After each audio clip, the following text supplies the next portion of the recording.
بسم اللہ الرحمن الرحیم۔ السلام علیکم ورحمۃ اللہ وبرکاتہ۔ میں فقیر طارق محمود القاسم۔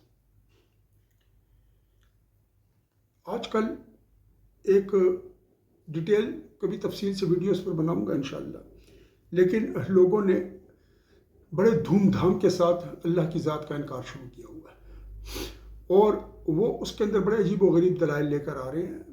کئی ویڈیوز آ رہی ہیں، عربی میں بھی آ رہی ہیں اس میں، لیکن وہاں کا جو عرب میں جو علماء ہیں نا، ان کے اندر یہ پھوٹ نہیں ہے جو ہمارے ادھر پاکستان میں ہے۔ یہاں پر تو بہت برا حال کر دیا انہوں نے، پاکستان پر اس طرح حملہ کیا ہے کیونکہ اس میں اسرائیل کا بہت بڑا ہاتھ ہے، اور عیسائیوں کا کہ یہ نظریاتی مملکت ہے، جس طرح اسرائیلی جو ہے تو ایک نظریاتی مملکت ہے، اس لیے انہوں نے اس پر زیادہ زور دیا ہوا ہے۔ اس میں وہ یہ کرتے ہیں کہ لوگوں کے ذہنوں میں انہوں نے شکوک و شبہات ڈالنے شروع کیے ہوئے ہیں کہ قرآن کس نے لکھا اور یہ کیا ہوا ہے اور یہ کیا ہوا ہے۔ اس پر تو میں انشاءاللہ بتاؤں گا آپ کو، لیکن اللہ کی ذات کے حوالے سے میں آپ کو ایک بہت مختصر بڑی جامع دلیل دیتا ہوں۔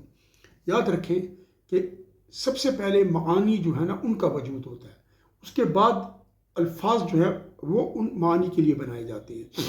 ان معانی کے لیے کوئی چیز دیکھیں، جب تک کمپیوٹر نہیں تھا تو اس کے لیے کوئی نام نہیں تھا، جب تک ٹرین نہیں تھی اس کے لیے کوئی نام نہیں تھا۔ آپ تاریخ میں چلے جائیں، آپ کو ایسا کوئی نام نہیں ملے گا۔ لیکن جب یہ ٹرین بن گئی، ایک کس طرح بن گئی؟ پہلے ایک ذہن میں ایک معنی آیا۔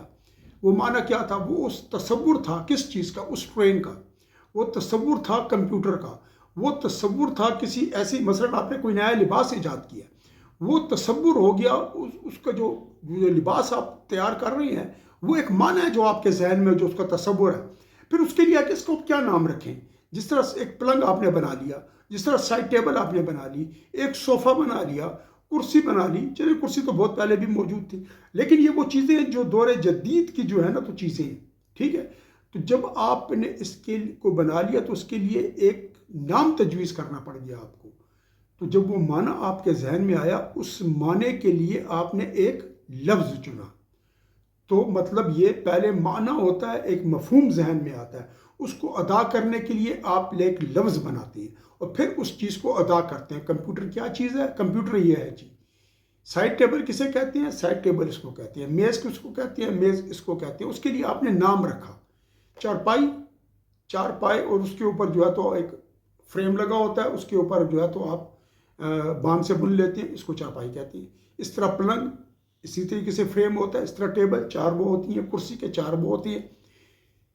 یہ سب کچھ ہو جاتا ہے، اس کا آپ نام رکھ دیتے ہیں۔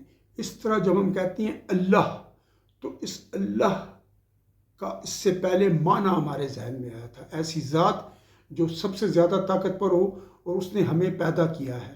کیونکہ انسان کے ذہن میں یہ تصور آٹومیٹیکلی آتا ہے، ہمیں کس نے بنایا ہے، ہمیں کس نے پیدا کیا ہے، وہ اسباب کیا ہیں، وہ کون ہے جس نے کہ ہم ان اسباب کو جوڑ کر ہمیں پیدا کر دیا۔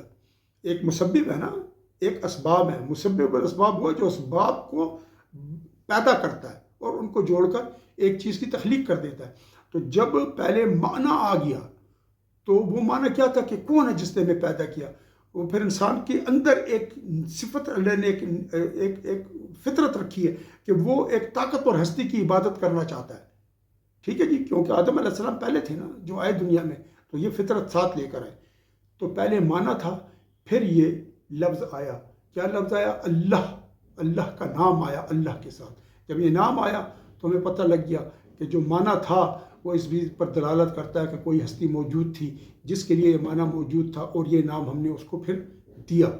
تو اللہ تعالیٰ نے وہ نام دے کر بھیجا، کیونکہ کوئی لفظ بغیر کسی چیز کے نہیں ہوتا، کسی معنی کے نہیں ہوتے، چاہے وہ معنی حقیقی رکھتا ہو یا وہ معنی اعتباری ہو، ذہن میں ہو۔ ذہن میں آپ کسی ایسے پرندے کا تصور کر لیں کہ جو ہے ہی نہیں اس کائنات میں، لیکن آپ نے نام رکھا ہوا ہے اس کا، مثلا عنقا ایک پرندے کا نام ہے، خیالی نام ہے۔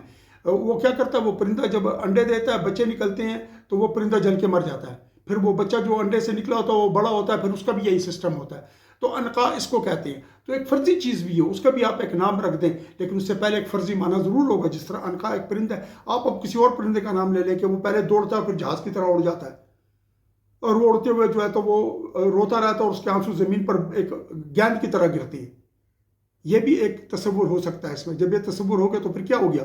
اس کا ایک معنی آپ رکھیں گے، اس کا نام کچھ اور رکھ دیں، رونے والا پرندہ رکھ دیں، فرض کر لیتے ہیں ہم رونے والا۔